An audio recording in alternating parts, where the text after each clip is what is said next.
Assalamualaikum warahmatullahi wabarakatuh. Bagaimana kabarnya anak-anak? Semoga kalian selalu sehat, tetap semangat dalam pembelajaran.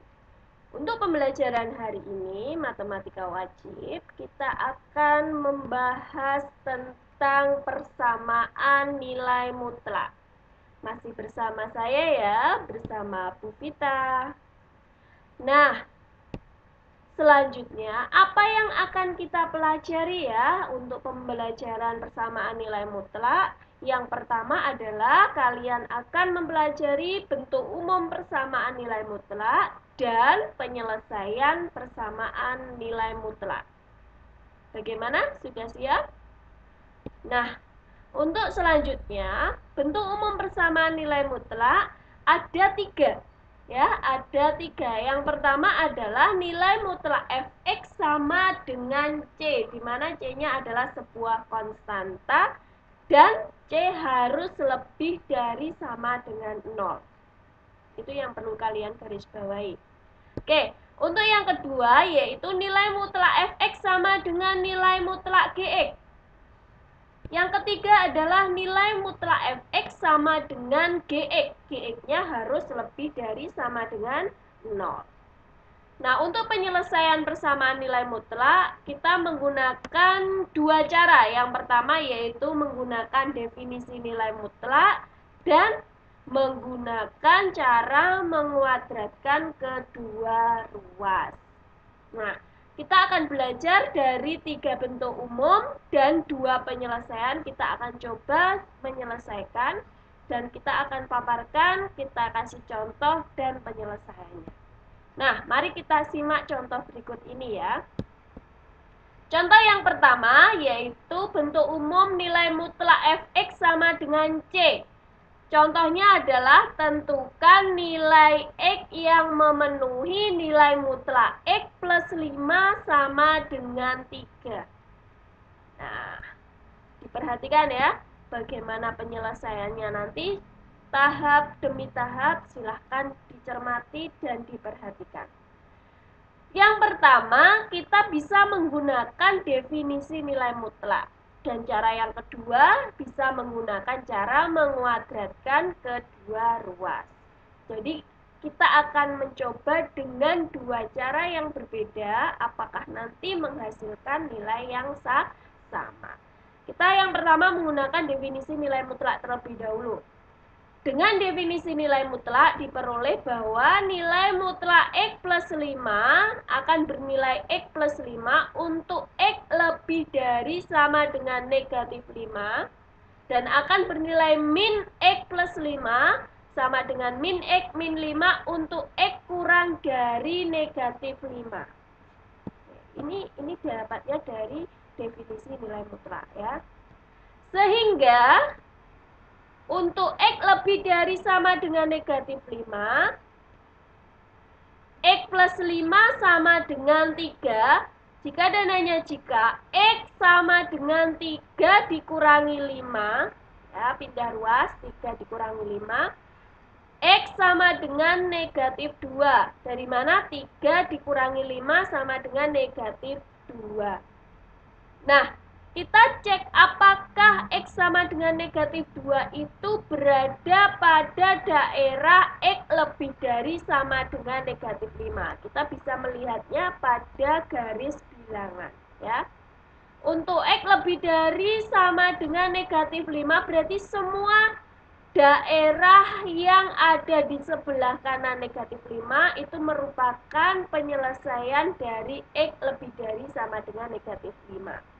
Dan ternyata negatif 2 itu berada pada daerah penyelesaian. Sehingga bisa dikatakan X sama dengan negatif 2 memenuhi karena berada pada domain X lebih dari sama dengan negatif 5. Sekarang untuk X kurang dari negatif 5, berarti kita gunakan min X min 5 sama dengan 3. Jika dan hanya jika min X sama dengan 3 ditambah 5. Min X sama dengan 8, X sama dengan negatif 8. Nah, untuk X sama dengan negatif 8, kita juga bisa melihat pada garis bilangan. Apakah X sama dengan negatif 8 itu berada pada daerah X kurang dari negatif 5? Nah, ternyata setelah digambar pada garis bilangan, X sama dengan negatif 8 terletak pada daerah penyelesaian. Atau bisa dikatakan X sama dengan negatif 8 memenuhi karena berada pada domain X kurang dari negatif 5. Jadi nilai X yang memenuhi adalah negatif 8 dan negatif 2. Itu untuk cara menggunakan definisi nilai mutlak. Sekarang kita coba cara yang kedua, yaitu mengkuadratkan kedua ruas. Kalau mengkuadratkan kedua ruas, berarti ruas kiri harus dikuadratkan, ruas kanan juga harus dikuadratkan. Untuk X plus 5, nilai mutlak X plus 5 sama dengan 3, artinya kalau kita cari cara mengkuadratkan kedua ruas, X plus 5 kuadrat sama dengan 3 kuadrat. Bisa ya dipahami? Jadi dikuadratkan ruas kiri, ruas kanan juga dikuadratkan. Kemudian X plus 5 kuadrat dikurangi 3 kuadrat. 3 kuadrat di ruas kanan kita bawa ke ruas kiri, jadi negatif ya. Sama dengan 0. Kemudian kita faktorkan X plus 5 ditambah 3 dikali X plus 5 dikurangi 3 sama dengan 0. X plus 8, dari mana? X ditambah 5 ditambah 3, berarti 8. Dikali X plus 2 sama dengan 0. Jadi X sama dengan negatif 8 atau X sama dengan negatif 2. Jadi nilai X yang memenuhi adalah negatif 8 dan negatif 2. Oke, diperhatikan di sini ternyata kita menggunakan dua cara yang berbeda menghasilkan nilai yang sama. Berapa nilainya? Negatif 8 dan negatif 2. Tapi ingat, ada syarat yang harus kalian penuhi kalau kita menggunakan cara menguadratkan kedua ruas, yaitu cara ini hanya boleh digunakan apabila kedua ruas positif, ya. Apabila kedua ruas positif. Bisa dipahami? Oke, bisa dilanjutkan ya? Oke, kita lanjutkan. Sekarang kita ke contoh yang kedua, masih bentuk umumnya masih pada nilai mutlak fx sama dengan c atau konstanta ya. C itu bilangan real tertentu ya. Tentukan nilai x yang memenuhi nilai mutlak x min 3 ditambah 5 sama dengan 0. Nah, kita coba selesaikan. Di sini penyelesaiannya adalah nilai mutlak X min 3 ditambah 5 sama dengan 0. Sehingga nilai mutlak X min 3 sama dengan negatif 5. Pindah ruas ya. Nah, ini pindah ruas ke kanan ya. Jadi negatif 5. Kita perhatikan. Dan kita ingat kembali, apa itu definisi dari nilai mutlak sendiri? Bahwa nilai mutlak itu selalu bernilai positif. Jadi kalau di sini nilainya negatif, bagaimana nilainya?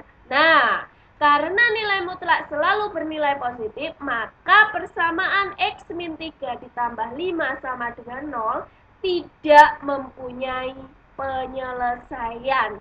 Atau nama lainnya adalah himpunan kosong. Jadi, kalau kalian menemukan soal kok sama dengannya negatif, berarti jelas nilai mutlak tersebut tidak mempunyai penyelesaian. Oke, sudah bisa dipahami ya? Oke, semoga kalian bisa memahami. Itu yang Ibu harapkan. Oke, selanjutnya kita ke contoh yang ketiga. Nilai mutlak fx sama dengan nilai mutlak gx. Contohnya adalah tentukan nilai X yang memenuhi nilai mutlak 3X plus 4 sama dengan nilai mutlak X min 2. Nah, kita coba bagaimana penyelesaiannya ya.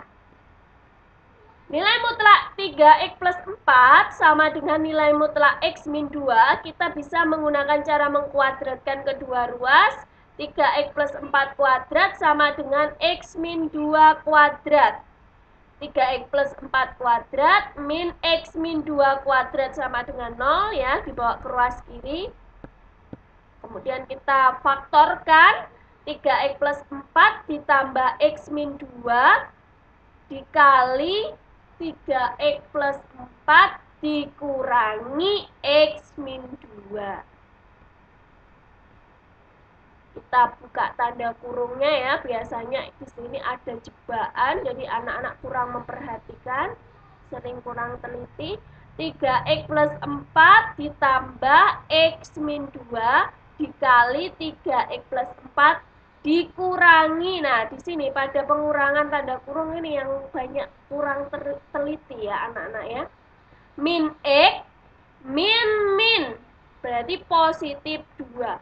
Biasanya anak-anak cenderung tidak mengasih tanda kurung, akhirnya bilangnya tetap min x min 2. Nah, salahnya di sini nanti kalian.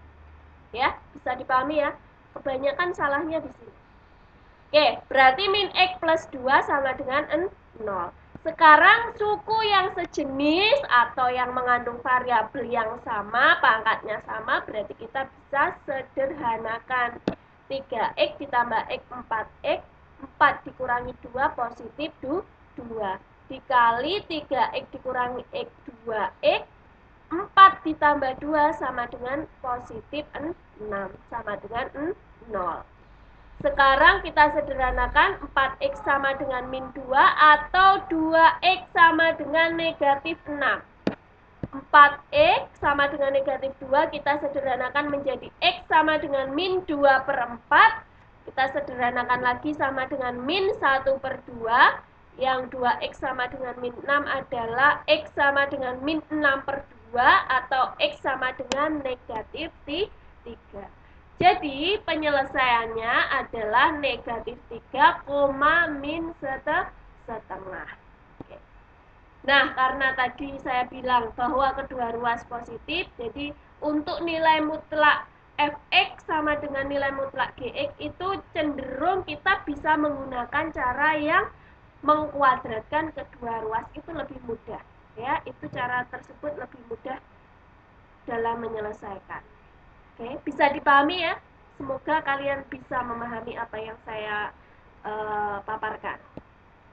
Sekarang kita ke contoh yang keempat dari bentuk umum yang ketiga, bentuk umum yang terakhir ya, dari bentuk umum persamaan nilai mutlak. Contohnya adalah tentukan penyelesaian persamaan nilai mutlak 2x plus 16 sama dengan x plus 4. Ya. Oke, kita cari alternatif penyelesaiannya ya. Untuk 2x plus 16, nilai mutlak 2x plus 16 sama dengan x plus 4, kita cari pembuat 0 untuk nilai mutlaknya. Ya, nilai mutlaknya apa? Nilai mutlak 2x plus 16 sama dengan 0, 2x plus 16 sama dengan 0, 2x sama dengan min 16, dan x-nya sama dengan negatif 8. Dari mana negatif 8? Negatif 16 dibagi 2, ketemunya x sama dengan negatif 8. Sekarang kalau kita lihat pada garis bilangan, untuk daerah di sebelah kanan negatif 8 dan di sebelah kiri negatif 8 itu merupakan daerah penyelesaian dari nilai mutlak 2x plus 16. Nah, nanti garis bilangan ini kita sebagai acuan untuk menentukan apakah nilai yang kita temukan nanti memenuhi atau tidak memenuhi. Nah, sekarang untuk interval x kurang dari sama dengan min 8. Nilai mutlak 2x plus 16 sama dengan min 2x plus 16. Kenapa kita pakai yang min 2x plus 16? Kita perhatikan ke definisinya. Ke definisinya di sini untuk yang kurang berarti kita pakai min 2x plus 16. Berarti kita pakai ini. Ya. Kemudian kita gantikan di sini min 2x plus 16 sama dengan x plus 4 karena soalnya tadi ya. Min 2x min 16, kita buka tanda kurungnya jadi negatif ya di sini, sama dengan x plus 4. Kemudian min 3x, dari mana min 3x? Min 2x min x. Dapatnya min 3x sama dengan 20. 20 dari mana? 4 ditambah 16. 16-nya pindah ke ruas kanan. X-nya sama dengan min 20/3. Nah, ternyata X sama dengan min 20/3 itu tidak termuat pada interval X sama dengan X kurang dari sama dengan min 8. Sehingga persamaan nilai mutlak 2x plus 16 sama dengan x plus 4 pada interval x kurang dari sama dengan min 8 tidak mempunyai penyelesaian, atau nama lainnya penyelesaiannya adalah himpunan kosong. Seperti itu. Itu untuk nilai mutlak, bentuk umum nilai mutlak fx sama dengan ge. Ya, berarti tetap kita menggunakan definisi dari nilai mutlak. Oke, sekarang itu yang sudah kita bahas ya, dari bentuk umum yang pertama sampai bentuk umum yang ketiga. Penyelesaian kita juga sudah menyelesaikan dengan menggunakan definisi dan juga dengan menguadratkan kedua ruas. Artinya untuk persamaan nilai mutlak dari bentuk 1, 2, 3 dan penyelesaian menggunakan dua cara sudah disampaikan dengan contoh-contohnya juga. Ya, semoga dari apa yang sudah saya sampaikan bisa betul kalian pahami dan kalian simak ya. Matematika itu apa? Matematika itu mudah ya. Matematika itu mudah. Sekarang untuk penugasan, biar kalian lebih bisa memahami lagi apa yang kita sampaikan pada video ini, kalian coba kerjakan soal pada uji kompetensi 2 dan 3 halaman 12 sampai 14. Kalau masih belum paham lagi, boleh kalian cari referensi soal cari referensi video pembelajaran di YouTube yang lain boleh. Atau kalian punya buku selain modul yang kalian miliki. Jadi kalian perlu banyak referensi soal, perlu banyak referensi contoh yang ada pembahasannya ya, biar lebih paham lagi. Saya yakin kalian bisa, saya yakin kalian semangat. Matematika itu mudah, matematika itu bisa kalian kerjakan. Oke, tetap semangat dan kita doakan di sini kalian selalu diberikan kesehatan, tetap semangat dalam belajar dan tidak kenal lelah. Oke? Terima kasih, selamat belajar sekali lagi dan tetap semangat untuk anak-anak semua. Saya akhiri, mohon maaf apabila salah kata. Wassalamualaikum warahmatullahi wabarakatuh.